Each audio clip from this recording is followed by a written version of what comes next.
মা বাবা বুঝতে পারে সেজন্য মা মা ডাক শিখায়, বাবা আব্বা আব্বা বলা শুরু করে দেয়, যেন দেখা দেখি মুখস্থ করে আব্বা ডাকতে পারে। কথা কোন দিকে না? হযরত হালিমাতুস সাদিয়া বর্ণনা দেন, উম্মতের দল আমি যখন দেখলাম মুহাম্মদ কথা বলা শুরু করবে, ঘন ঘন ঠোঁট নাড়া, তখন আমি গভীর মনোযোগ দিয়া তার ঠোঁটের দিকে তাকায় রইলাম। কারণ ও তো সাধারণ কোন শিশু না, অন্যান্য শিশুদের মতো তার কিন্তু কার্যকলাপ মিলে না। ঠিক না বেদি খান? মুহাম্মদ প্রথম পড়া শুরু করলেন, আল্লাহু আকবার কাবীরা, সুবহানাল্লাহ। আপনার আমার নবী মুহাম্মদ আরবি সাল্লাল্লাহু আলাইহি ওয়াসাল্লামের জবানের প্রথম কারণ আল্লাহু আকবার কাবীরা। কি কথা বলেন? অথচ এই দেশে গত 17 বছর পর্যন্ত নারায়ে তাকবীরের ধ্বনি মাহফিলে দেওয়া গেছে না। কথা কোন ঠিক না? 90% মুসলমান এই দেশে বসবাস করে, তাফসীরুল কোরআন মাহফিলে নারায়ে তাকবীরের ধ্বনি দিতে দেয় নাই। রাক্ষসের দরে ঘরের মধ্যে এমন ভাবে চেপে বসেছিল, মুসলমানদের জবান থেকে তাকবীর পর্যন্ত বেড়ে নিতে চাইছিল। ঠিক না? এই উম্মতের দল সিরাত ইবনে হিশামের মধ্যে লেখে, হালিমাতুস সাদিয়া বর্ণনা দেন, মুহাম্মদ জবান দিয়া প্রথম কালেমা উচ্চারণ করলেন আল্লাহু আকবার কাবীরা। এর আগে মুহাম্মদ একটা কথাও বলে নাই। চিল্লা বলেন সুবহানাল্লাহ। 2 নম্বর আলহামদুলিল্লাহি হামদান কাসীরা। 2 নম্বর মুহাম্মদ কথা বললেন আলহামদুলিল্লাহি হামদান কাসীরা। প্রথম কথা আল্লাহ তাআলার বরত্ব প্রকাশ করলেন, দ্বিতীয় কথা আল্লাহ তাআলার প্রশংসা করলেন। আপনার আমার নবী দুজাহানের সরদার, উম্মতের কান্ডারি, ইমামুল মুরসালিন, খাতামুন নবিয়্যিন, জিন্দেগীর প্রথম কালেমায় বললেন আল্লাহর বরত্ব দিয়া, 2 নাম্বার আল্লাহ তাআলার প্রশংসা দিয়া, 3 নাম্বার বলেন সুবহানাল্লাহি বুকরাতাও ওয়া আসীলা। হে উম্মতের দল, মুহাম্মদ যখন 3 নাম্বার কথা কয় তখন বললেন আল্লাহ তাআলার তাসবিহ তাহলিল, আল্লাহ তাআলার পুত পবিত্রতা সকাল আর বিকাল। সুবহানাল্লাহ। শিশু মুহাম্মদের জবান দিয়ে প্রথম কালেমা সব ছিল আল্লাহর জন্য। কার জন্য? কথা কোন কার জন্য? এই মুসলমানের ঘরে জন্ম নিয়ে তোর বাপ দাদার প্রশংসা করতে করতে মুখ দিয়ে ফেনা তুই রাইছস, কয়দিন সেই মালিকের নাম নিত জবান দিয়া। কথা কোন ঠিক না? মুসলমানের ঘরে জন্ম নেওয়ার পর মুহাম্মদুর রাসূলুল্লাহর উম্মত দাবি দিয়া সংসদ থেকে সেমিনার পর্যন্ত বাবার গুণগান, দাদার গুণগান, আব্বার গুণগান, আল্লাহর গুণগান তো গাইতে পারলে না, সংসদ পর্যন্ত নর্তকী দিয়া গান গাওয়া না পাক করে দিছস। কথা কোন ঠিক না? যে সংসদের মধ্যে জনগণের ভাগ্য নির্ধারিত হইত, যে সংসদ চলার কথা কোরআন দিয়া, কি দিয়া, যে সংসদের মধ্যে প্রথম কোরআন তেলাওয়াত দিয়ে শুরু হইবে, যে সংসদের প্রথম কথা হবে আল্লাহর বরত্ব দিয়া, আল্লাহর নাম দিয়া, সেই সংসদ শুরু করছে বেশ্যারে গান গাওয়া। কথা কোন ঠিক না? মুখ বন্ধ কে? অনেকের মুখ বন্ধ। আওয়াজ দিতে হবে, আওয়াজ দিতে হবে। এটা নেই যে আমার আওয়াজ দেয়া যে হাতের মাথায় জম যেত না। ভারতের যেমন শুরু করছে দেশের দিকে চোখ রাঙানি, নাম চাইব না, নাম চাইব না, নাম চাইলে কি মুখ বুবার এখানে নারায়ে তাকবীরের স্লোগান দিয়া, স্লোগান দিলে এমনি দিলে বলি যে মশা তো দূর হইতো না। জোরে একটা তাকবীর দিতে হবে, আকাশ বাতাস খাবে। আমার মতো হাত মুষ্টিবদ্ধ করেন, করেন সবাই, হাত তোলেন, হাত তোলেন, হাত তোলেন, হাত তোলেন। এমনি রাখছি ইমন নুন হয়ে গেছে গা, এমনি ধরেন, ধরেন ভালো করে মুষ্টিবদ্ধ করেন, যে থুত মার মধ্যে শয়তানের থুত মত দিয়া লাগে। হ্যাঁ, জোরে সুরে নারায়ে তাকবীর, আমার মতো করেন নারায়ে তাকবীর।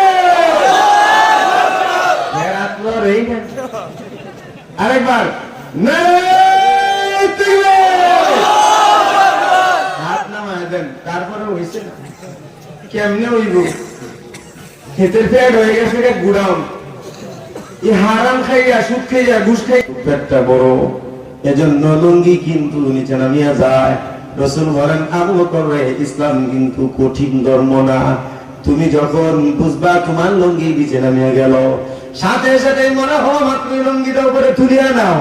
তোলার এক পর্যন্ত মাঝখানে যে সময়টা অজান্তে তোমার টাকা নিচে পড়ে যায়, আল্লাহ পাক তোমার অজান্তে হয়ে যাওয়ার কারণে মাফ করিয়া দিবে। জোরে বলুন সুবহানাল্লাহ।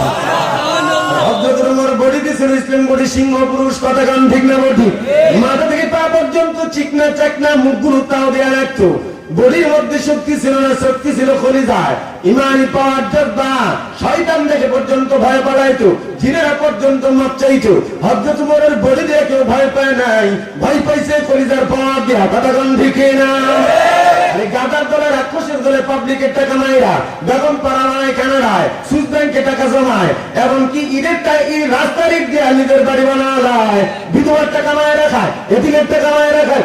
সব খাওয়ার পর বিদেশে পাড়ি জমায় এই দেশ ছাড়িয়ে। কথা কোন দিকে না? আর মাদ্রাসা শিক্ষা অর্জন করলে জীবন এগুলো করবে না। কথা কয় না? আপনারা দেখান, স্বাধীনতার 50 বছরে তো দেশ শাসন করলো সবাই। আমাদের অনেক আলেমরা এমপি মন্ত্রী হয়েছিল, মুফতি ওয়াক্কাস ধর্মমন্ত্রী ছিল, ঠিক না বেটি খান? মুফতি শহীদুল ইসলাম এমপি ছিলেন, কই দেখে পালাইলেন না, কোনো তো তারা খাইলেন না, কারণ খলিফার মধ্যে আল্লাহর ভয়, কোরআন সুন্নাহর এমন ভাবে ঢুকাইছে, পাবলিকের একটা টাকা মারিয়া খাওয়ার পরিকল্পনাও কোনোদিন করে নাই। ঠিক না? এজন্য ধর্ম বর্ণ ভিন্ন মত সবার জন্য খেলাফত। বলেন বলেন, ধর্ম বর্ণ ভিন্ন মত সবার জন্য খেলাফত। ঠিক না? ঠিক বলেন? খেলাফত ছাড়া বিকল্প কোন রাষ্ট্র ব্যবস্থা নাই। যদি খেলাফত কায়েম হয়ে যায়, রাক্ষসের দলরা সব একবারে শুকায়া চিকনা মুরগি যাব। ঠিক না? ঠিক হয়? ভাই আমার, পয়গম্বর আরবি সাল্লাল্লাহু আলাইহি ওয়াসাল্লাম নিজের জিন্দেগির প্রথম 3টা কালেমা দিয়া বুঝা দিলেন, আমার সকল শক্তি, আমার সকল পাওয়ার, আমার সব কিছু কিন্তু আল্লাহর দান। ঠিক না? এজন্য জবান দিয়ে কারো প্রশংসা বের হবে তো আল্লাহর বের হবে। ঠিক না? ঠিক বলেন? ওদের বাপ দাদাদের ওই কিসসা কাহিনী, প্রশংসা, মুখ ফেরা তুলে মাইক পায় গুলো আর চলবে না, চলবে না। কথা গান ঠিক না? রাসূল মনে করলেন, হাদিস শরীফে আল্লাহ রাসূল বলেন, ইদা মুদিআল ফাসিকু গাদিবা রব ওয়া তাযালাহু লাশ। আল্লাহ রাসূল বলেন, উম্মতের দল, কোন মুসলমান যখন কোন ফাসিকের, কোন গুনাহগার, কোন জালেমের প্রশংসা করে, আল্লাহ তাআলা রাগান্বিত হয়ে যায়। কি হয় কোন? আপনারা বলেন, এত বছর ধরে ধরে এদের রাজনীতি দেখে আসছেন, গণতন্ত্রের রাজনীতি, যেই দলই ক্ষমতায় আসুক, তাদের বাপ দাদাদের প্রশংসা ছাড়া কিন্তু তাদের মঞ্চ গরম হয় না। তাদের বাপ দাদাদের প্রশংসা ছাড়া মঞ্চ গরম হয় না, বয়ান ফুটে না তাদের। আর আমাদের জবান শুরু হয় বিসমিল্লাহ দিয়ে। কথা কোন দেখে না? এটাই হলো মাদ্রাসা শিক্ষার ফজিলত। মাদ্রাসা থেকে এমন ভাবে জবানের মধ্যে প্রশিক্ষণ দিয়ে বসা দেওয়া হয়, ইচ্ছায় হোক অনিচ্ছায় হোক আল্লাহর গুণগান বের হবে হবে। ঠিক না? তো ভাই আমার, ইসলামের প্রাথমিক যুগ, আল্লাহ রাসূল যখন দ্বীন দাওয়াত দেওয়া শুরু করলেন, তখন শুধুমাত্র একটা দাওয়াত দেন, কালেমার দাওয়াত। 5 বছর পর্যন্ত শুধু কালেমার দাওয়াত দিলেন, নামাজের দাওয়াত দিলেন না। 5 বছর পর আল্লাহ পাক রব্বুল আলামিন পয়গম্বরকে যখন মেরাজ নিয়ে গেলেন, নামাজ যখন ফরজ করে দিলেন, ফরজ করে দেওয়ার পর রাসূল জমিনের মধ্যে আইসা সাহাবায়ে কেরামকে আবার নামাজের ট্রেনিং দেয়। কিন্তু ট্রেনিং দিবে কেমনে? নামাজের ট্রেনিং দেওয়া ছাড়া বই পইরা টিভি দেখা কোনোদিন শুদ্ধ নামাজ হয় না। ঠিক না? বই পড়িয়া নামাজ কিন্তু শুদ্ধ হবে না। বাংলা কোরআন পড়ে কিন্তু কোরআনের হরফের মাখরাজ কোনোদিনও দেয়া হবে না। কথা গান দেখিয়ে না? পয়গম্বর আরবি সাল্লাল্লাহু আলাইহি ওয়াসাল্লাম কি জিবরাইল আমিন এসে বলে, পয়গম্বর চলুন না মসজিদে হারামে যাই। রাত্রি বেলা রাসূল কয়, কেন জিবরাইল ভাই এত রাত্রে কেন? কয়, প্রয়োজন আছে, আল্লাহ পাক আমারে পাঠাইছেন। রাসূল চললেন, জিবরাইল আমিন এসে মসজিদে হারাম। আল্লাহ রাসূলকে বসাইলেন। জিবরাইল আমিন বসা বলেন, পয়গম্বর আমি কিছু কাজ করব, খুব মনোযোগ দিয়ে দেখবেন, খুব মনোযোগ দিয়ে দেখবেন। জিবরিল আমিন আমার নবী বসানোর পর 4 রাকাত নামাজ আদায় করলেন ধীর স্থিরে খুশুর সাথে, তাহদিলে আরকান সহ 4 রাকাত। 5 রাকাত, আরে কিছু আসলে মুখস্থ করেন, 5 রাকাত। কিছু টিভির মুক্তি আছে না, এখন তো গুগল মুক্তি, ইউটিউব মুক্তি, ফেসবুক মুক্তি, অভাব নেই, কথা বলে না। কিছু হলে গুগল কয়ে দোষ এই মাসলাটা কি, কথা কানা এ বেড়া সব যদি গুগল বাবা দিত তাহলে তোর ফুলারে জমিন বেচে ডাক্তারি ভরাও খা, কথা কন না কা। এই 15 বছর ডাই খেয়া এই মনোবিরা পড়ার দরকার আছে তাহলে তো গুগলেই বসে দেখতো সব। আর আমার নবীর দান শহীদ করা লাগতো না, তাই মধ্যে 3 বার বেহুশ হওয়া লাগতো না। আল্লাহ অটোমেটিকলি ইসলামের বিজয় দিতে পারতেন কি পারতেন না? কথা বলেন, পারতেন কি না? কিন্তু তারপরেও ইসলাম ধর্মকে আল্লাহ পাক এতটা মহব্বত করেন, ওনার সবথেকে কাছের বন্ধু মুহাম্মদুর রাসূলুল্লাহ ইসলামকে প্রতিষ্ঠিত করার জন্য রক্ত কুরবানি দিতে হয়েছে, ঠিক না? ঠিক বলেন।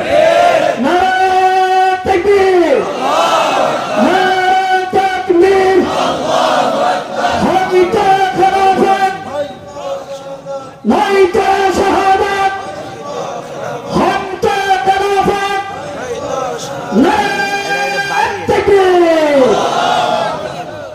আওয়াজ দিয়েন, আওয়াজ দিয়েন, আওয়াজ। এগুলো হচ্ছে মুসলমানদের ইমানি জজবা, ঠিক না? ঠিক বলেন। ইসলামের যতগুলো জিহাদ হয়েছে সবগুলো জিহাদের শুরুতে সেনাপতি কি স্লোগান দিত বলেন না? কিসের? নারায়ে তাকবীরের ধ্বনি দিতেই মুসলমানদের খুন টকবকানি শুরু করে দিছে, তরবারির জোরে এমনি বাড়িয়ে গেছে, ঠিক না? ঠিক বলেন। যখন সুবহানাল্লাহ নারায়ে তাকবীরের ধ্বনি দেওয়া হয় তখন মুখে টানা না দিয়ে মুখটা একটু খুলেন, ভালো কাজে কিছু শক্তি দেয় হোক, ঠিক না? ঠিক বলেন। এমনি তো চিল্লায় পাড়ায় আমার ভাই মুখ ভাই তুমুক ভাই, দিন শেষে কেউ নেই, কি ঠিক আছে? ঠিক বলেন।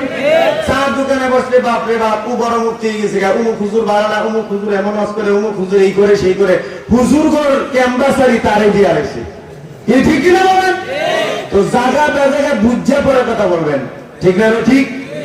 তো হ্যাঁ, যেটা বলছিলাম যে সব কাজ কিন্তু বই পড়া হয় না, কথা বলে। আর গুগল বাবা, ইউটিউব বাবা, ফেসবুক বাবা দিয়ে চলে। রাসূল খুব ভালো করে ফলো করলেন জিবরিল আমিন কি করেন। জিবরিল আমিন নামাজ শেষ হওয়ার পর ডাক দেখো পয়গম্বর, দেখলেন নি? ভালো করে দেখছি। তাহলে একটা কাজ করেন, আমারে আপনি এই কাজগুলো করে দেখান। আল্লাহ রাসূল খুব সুন্দর ভাবে জিবরাইলের চাইতে ভালো করে, ঠিক না? ঠিক হয়। জিবরাইলের কলিজার মধ্যে আল্লাহর দরদ এতটা নাই, কারণ কলিজার মধ্যে যে দরদ ভালোবাসা এটা মানুষ আর জিন ছাড়া কারো কলিজায় নাই না, কথা কোন ঠিক না? ঠিক। আল্লাহ তাআলা তাদের কলিজার মধ্যে অনুভূতি শক্তি দেয় নাই, শুধুমাত্র জিন আর ইনসানকে দিয়েছেন।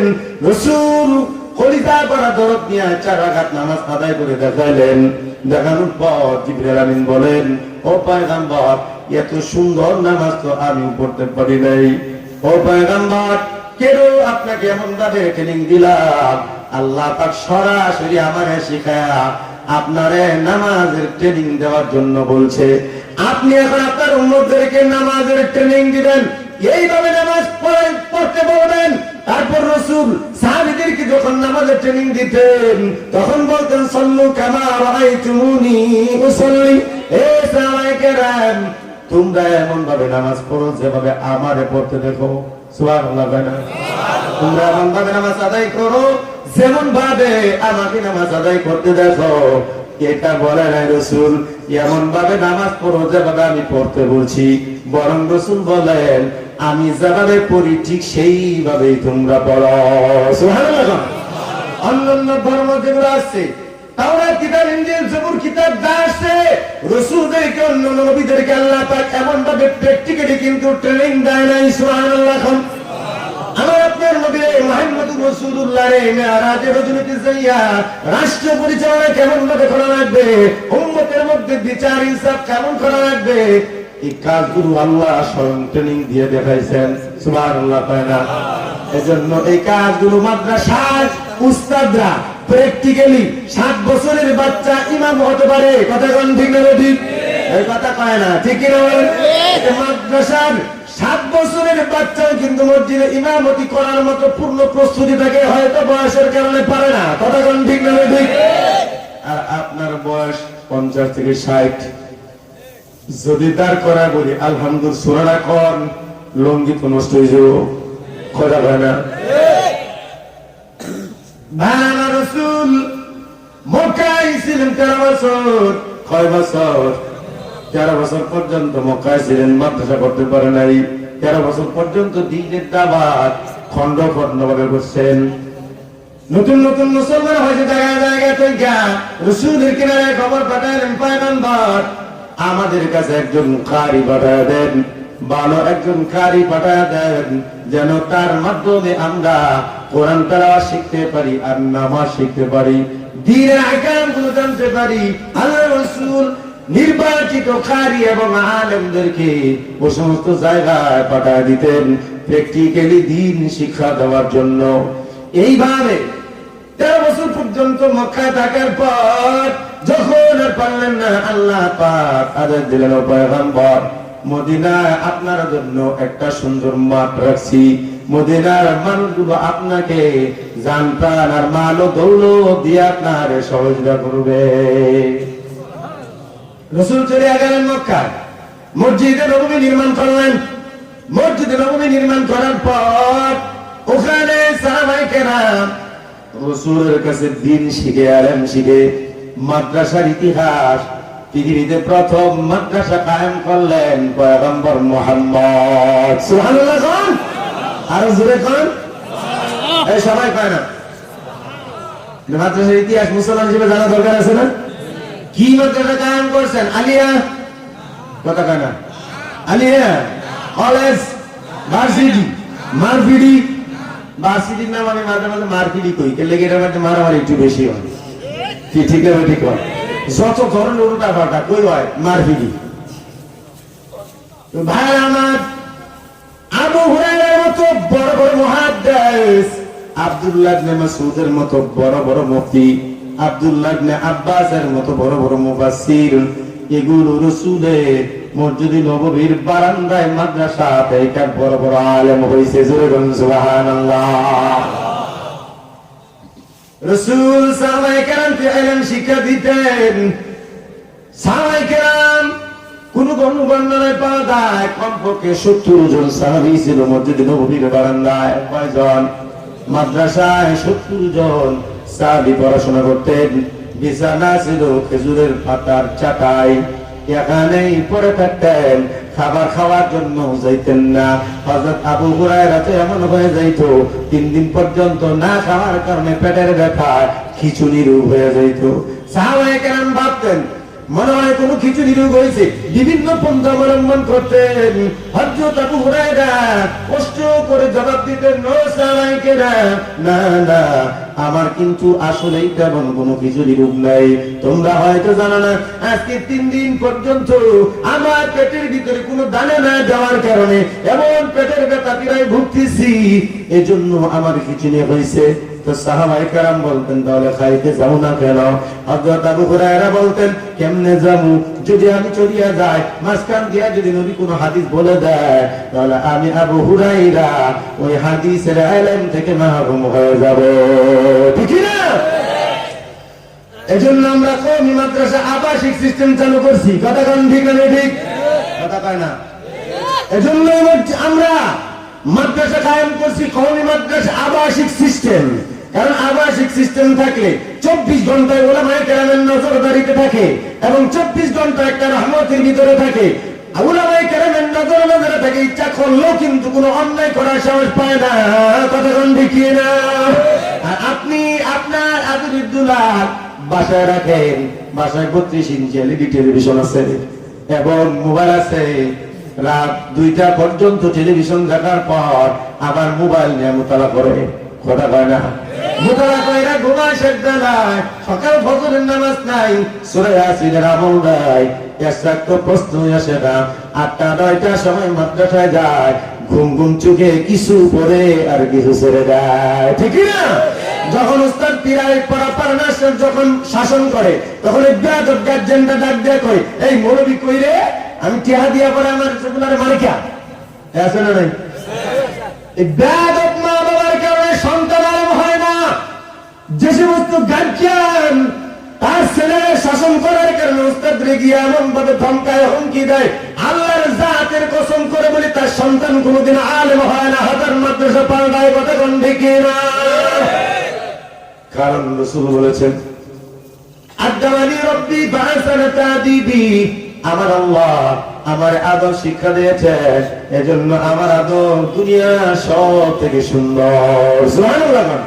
তো ভাই আমার, মাদ্রাসায় 24 ঘন্টা থাকার পর ছেলেটা সুন্নত তরিকায় ইস্তেঞ্জায় যায়। খেয়াল করেন, সুন্নত তরিকায় ইস্তেঞ্জায় যায়, দস্তরখান বিছায়া খানা খায় এবং শেষ রাতে তাহাজ্জুদের সময় উঠে অন্যান্য বড় ভাইদেরকে দেখে তাহাজ্জুদের সময় উঠে গেছে, তারও ঘুম ভেঙে যায়, ওযু কইরা সেও নামাজে দাঁড়ায় যায়, নামাজ পড়ার পর চোখের পানি ছেড়ে ছেড়ে কান্দে, তারপর ফজরের নামাজ পড়ে আবার সূরা ইয়াসিনের আমল করে, এইভাবে তার 24 ঘন্টা আমলের মধ্যে থেকে থেকে কিন্তু অভ্যাস হয়ে যায়। ঠিক না?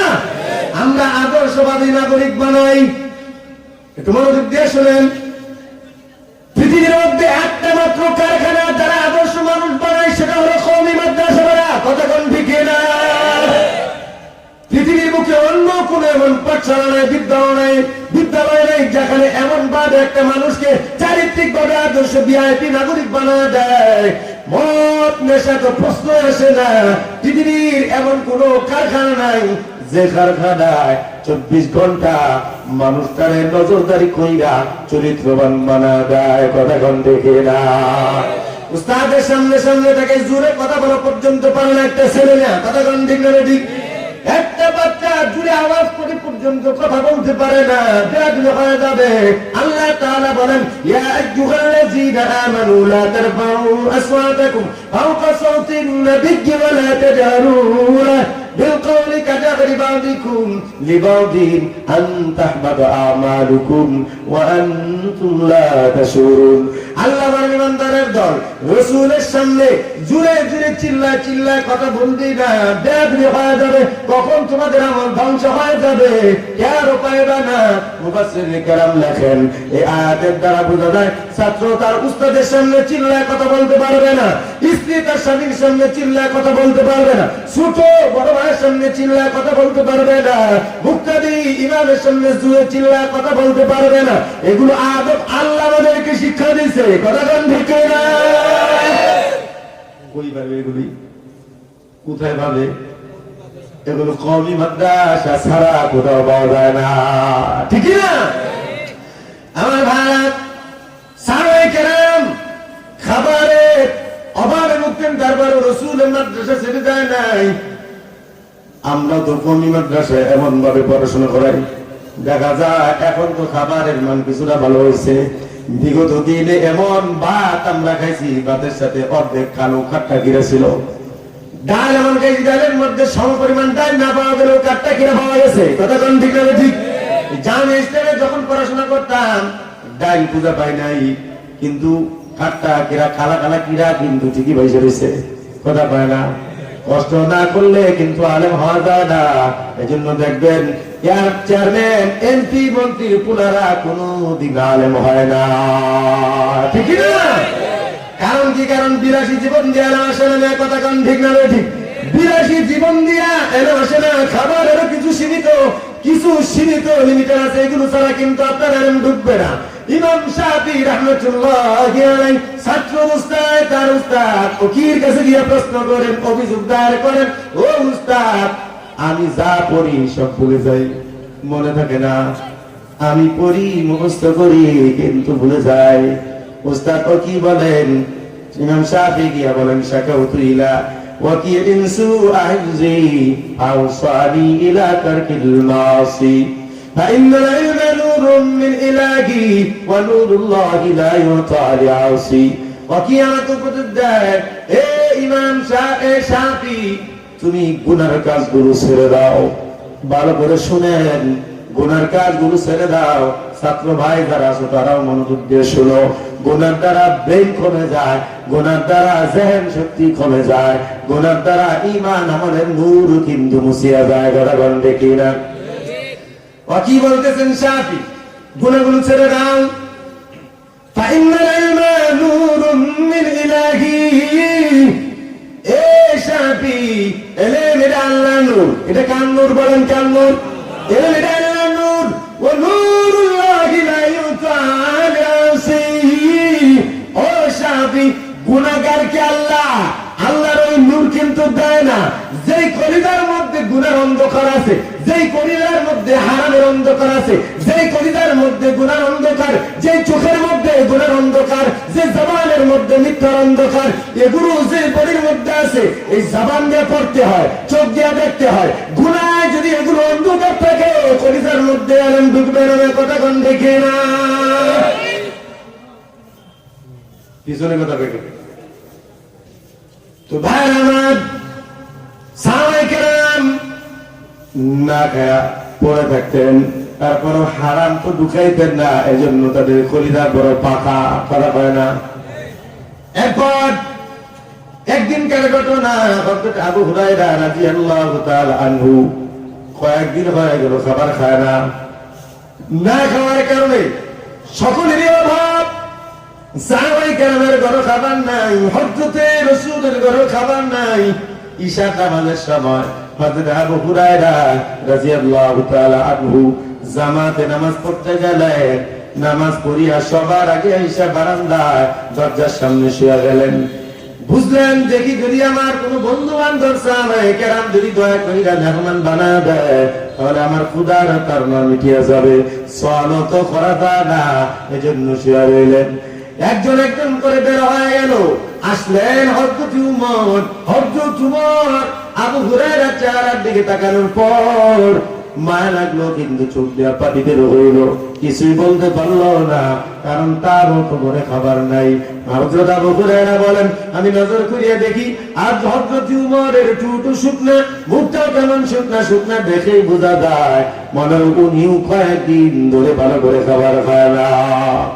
এরপর বের হলেন এই মাদ্রাসার ছাত্র তালেবে ইলমরা, শুনো, খাবার নিয়ে বেশি অভিযোগ করবা না।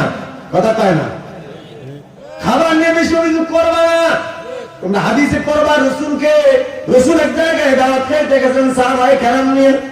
রাসূল শাক, লাউ শাক আর লাউ বেশি পছন্দ করতেন। তো শাক রাসূল মুখে দেওয়ার পর সবটুকু খেয়ে ফেললেন, একটা সাহাবীদেরকে দিলেন না। বের হয়ে যাওয়ার সময় সাহাবায়ে কেরাম প্রশ্ন করেন, পয়গম্বর, একটা কুরমা যদি হয় তাহলে আপনি আমাদেরকে ভাগ করে দেন। আজকে শাক শুধু একা একা খেয়ে ফেললেন। রাসূল গো, শাক কি বেশি হয়েছে, এজন্য আমাদেরকে দেন নাই। রাসূল বলেন, সাহাবায়ে কেরাম সাহাবে দাওয়াত মেজবান বড় আশা নিয়া মেহমানের মন জয় করার জন্য, খুশি করার জন্য শত প্রাণ চেষ্টা করিয়া পাক করিয়া দেয়, তারপরেও মাঝে মাঝে অনিচ্ছাতেই ভুল হয়ে যায়। আজকের যে শাক, এটার মধ্যে লবণ একটু বেশি হয়ে গেছিল, আমি এজন্য খেয়ে ফেললাম। কারণ তোমাদের এত ধৈর্য শক্তি নাই।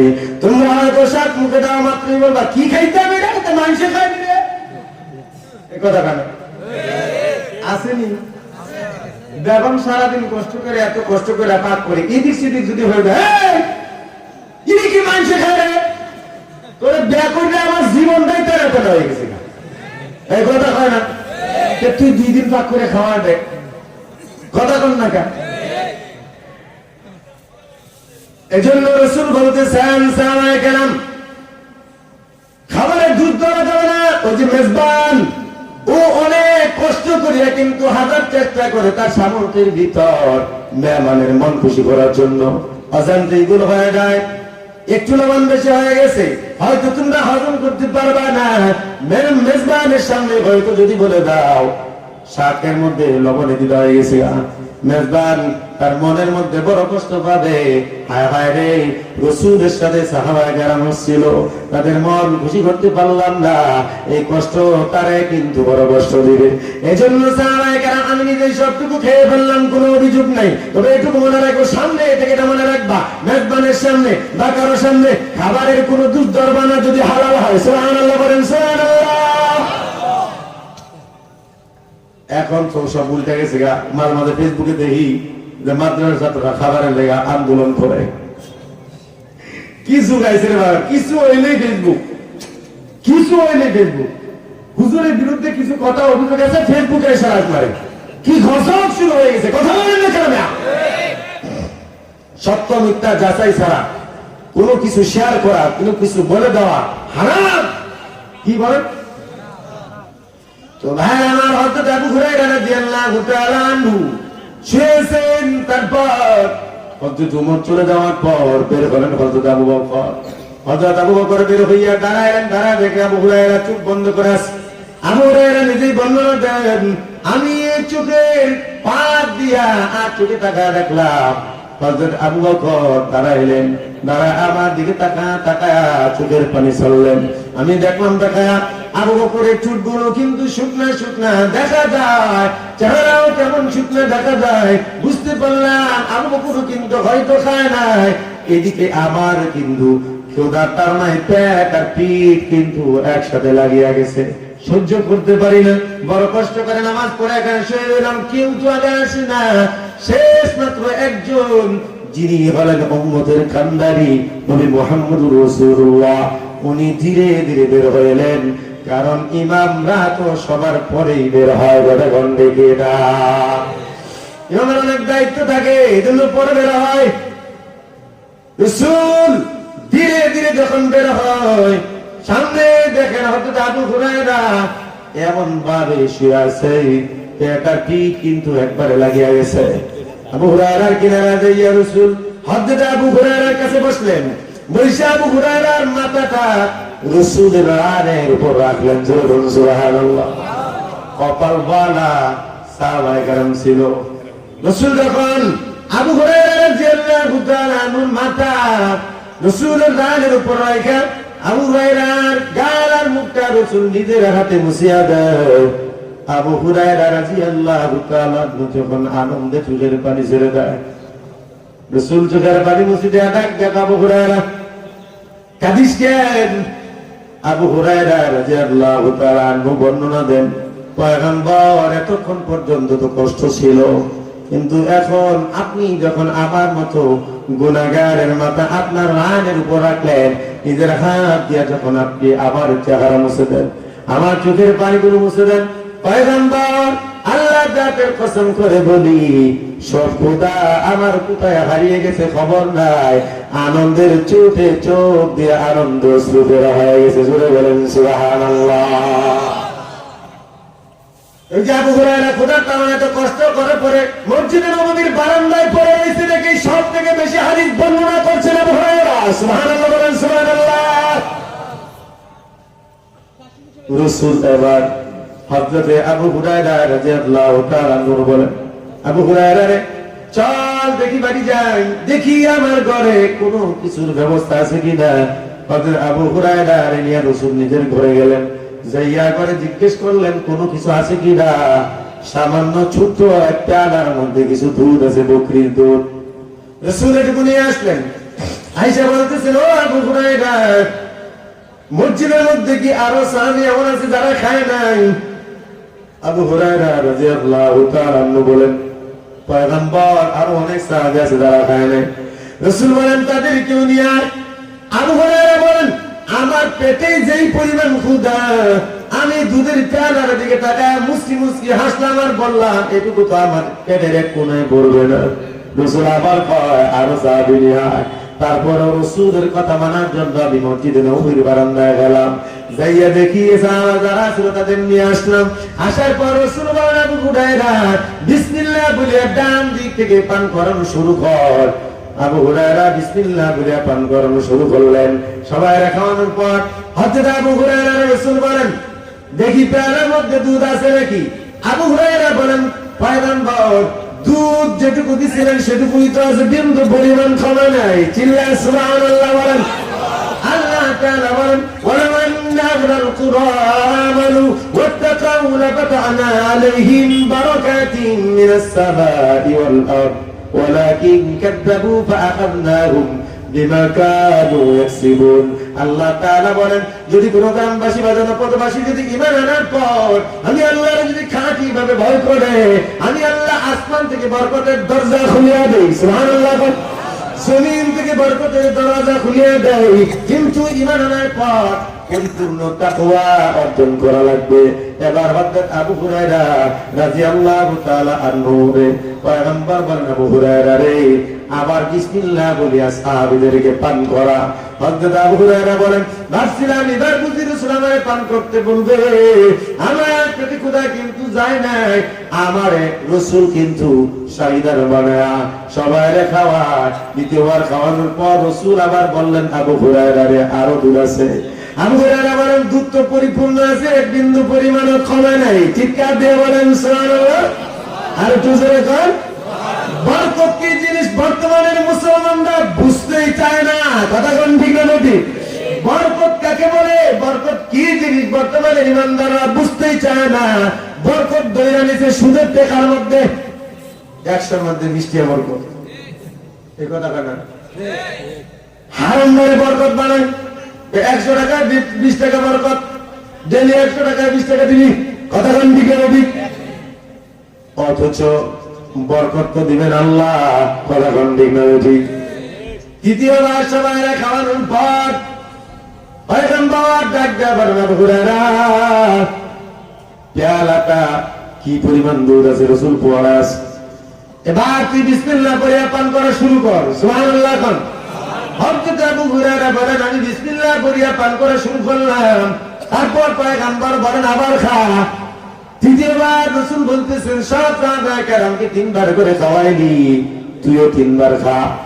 এবার হযরত আবু হুরায়রা বলেন, এমন ভাবে পেট ভরে খাইলাম। রাসূল বলেন, আবু হুরায়রা রে, কেমন খাওয়া খাইবি? তোরা সবাই মিলিয়া পেয়ালার বিন্দু পরিমাণ দুধ কমাইতে পারলে না, সুবহানাল্লাহ। রাসূলকে হযরত আবু হুরায়রা বলেন, পয়গম্বর, যে বরকত আল্লাহ দিয়েছেন কয়েক শত সাহাবী খাইলেও তো শেষ করা যাবে না, সুবহানাল্লাহ। এই কষ্ট করার পরে বরকত আসবে, না আগে আসবে, কথা কয় না? ঘরের মধ্যে ফ্রিজ ভর্তি কিন্তু গরুর গোশত আছে, মাছ আছে, ফল ফ্রুট আছে, এরপরে সুদের ঋণ লাগা দেয়, কথা কোন ঠিক না ঠিক? এই হারামখোর কখন বরকতের দেখা পাবে, কথা কয় না? বরকত দেখা যায় আলেমের মাঝে মাঝে 8,000 টাকা ইমামের বেতন, মাদ্রাসার বেতন, হুজুরের বেতন 8,000 টাকা, পাঞ্জাবি 1500 টাকা, টুপি 150 টাকা, জুতা 1000 টাকা, এমন ভাবে চলিয়ে যায়। হুজুরে দেখলে মনে হয় 50,000 টাকা বেতন পায়, কথা কয় না? হ্যাঁ, বরকতের জন্য ইমানের সাথে শর্ত হলো তাকওয়া, সুবহানাল্লাহ। এজন্য ভাই, মাদ্রাসা শিক্ষার প্রয়োজনীয়তা অনেক। মাদ্রাসা শিক্ষার জন্য 1 নাম্বার যে বিষয়টা গুরুত্ব পায়, এটা হলো মুসলমানদেরকে, মানবদেরকে পরিপূর্ণ সভ্য একজন মানুষ বানায় দেয় মাদ্রাসা শিক্ষা, ঠিক না ঠিক বলেন? মাদ্রাসায় যে সমস্ত ছেলেরা পড়ে, এদেরকে সকল জিনিসের নেশা দ্রব্য থেকে দূরে রাখে, এদেরকে ভাষার কণ্ঠবর্তা শিখায়, কেমন ভাবে কথা বলতে হবে, হাকমতের সাথে কথা বলতে হবে, অশ্রাব্য গালিগালাজ, এই ধরনের কোন উল্টা পাল্টা, মুরব্বীদের সাথে বেয়াদবি, দেশের সাথে শত্রুতামি, দুশ্মনী, মানুষের সাথে দুশ্মনী, হিংসা, অহংকার, দাম্ভিকতা, কোনো কিছুই রাখা যাবে না। মানুষের সাথে নিজেদেরকে ছোট বানানো যাবে না, কোন মানুষকে প্রভু বানানো যাবে না। প্রভু বানবে একজনকে, আল্লাহকে, তাকওয়াওয়ালা জিন্দেগি, আল্লাহকে সব কিছু মেনে নেবে। তখন ও বান্দা যখনই আল্লাহর কাছে যা চায় তখন আল্লাহ তা দেয়, ঠিক না ঠিক বলে? এই শিক্ষা ছাড়া লাঠি ডান্ডা, রিমান্ডে নিয়ে পিড়ায়া মায়েরা রাইলেও কিন্তু সুর আর ভালো হয় না, সুর ডাকাইতে হয়, কথা কয় না? এই কথা কয় না? সুরের গ্রেফতার করে না পিড়ায় পরে হয় ডাকা, ঠিক আছে ঠিক হয়? আর মাদ্রাসায় আসলে, তাবলীগে গেলে সুরও কিন্তু মুবাল্লিগ হয়ে যায়, কথা কয় না? সুর কি যায়? কারণ আল্লাহর ভয় যে বান্দার কলিজায় ডুববে, ও বান্দাই কিন্তু দুনিয়ার সব থেকে সভ্য বান্দা হয়ে যাবে, ঠিক আছে ঠিক বলে? আর আল্লাহর ভয় না থাকলে কিন্তু সম্ভব না। আচ্ছা, তো ভাইরা আমার, হুজুর চলে আসেন। আমার নির্ধারিত বিষয় ছিল মাদ্রাসা শিক্ষা।